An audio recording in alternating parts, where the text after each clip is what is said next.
પાટણ જિલ્લામાં વર્ષ 2025-26ની ઉનાળુ બાજરીની સિઝન પૂર્ણ થવા આવી છે, પરંતુ ખેડૂતોને આ વખતે બેવડી મુશ્કેલીનો સામનો કરવો પડ્યો છે।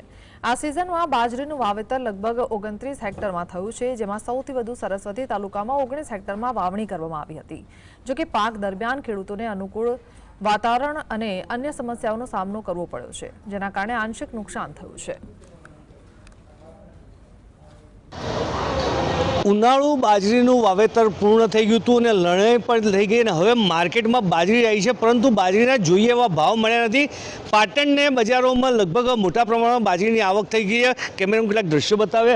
હાલ ઉનાળુ બાજરી સારા એવા પ્રમાણમાં આવી છે, લગભગ રોજની 1300-1400 બોરીની આવક થઈ છે।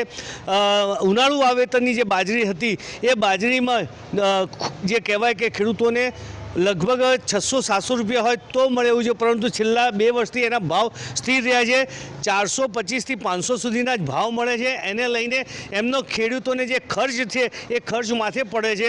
ત્યારે હવે ઉનાળુ બાજરીની સિઝન પૂરી થઈ ગઈ, હવે ચોમાસું જ્યારે શરૂઆત થશે ત્યારે ચોમાસામાં બીજા પાકોની વાવણી થશે। પહેલાં પાટણની માર્કેટોમાં બાજરી આવવાની શરૂઆત થઈ ગઈ છે, પરંતુ જે ગરીબોના માટે કહી શકાય ને એ ગરીબો માટેનો રોટલો અત્યારે ક્યાંક ને ક્યાંક મોંઘો થતો એવું માર્કેટમાં છે, કારણ કે જે ખેડૂતોને ભાવ નથી પણ માર્કેટમાં એના ભાવ વધારે હોય અને જે ગરીબ લોકો રોટલો ને મરચું ખાતા હોય, રોટલો ને લસણ ખાતા હોય એ લોકો માટે ક્યાંક ને ક્યાંક ભાવ વધુ પડતા હોય છે।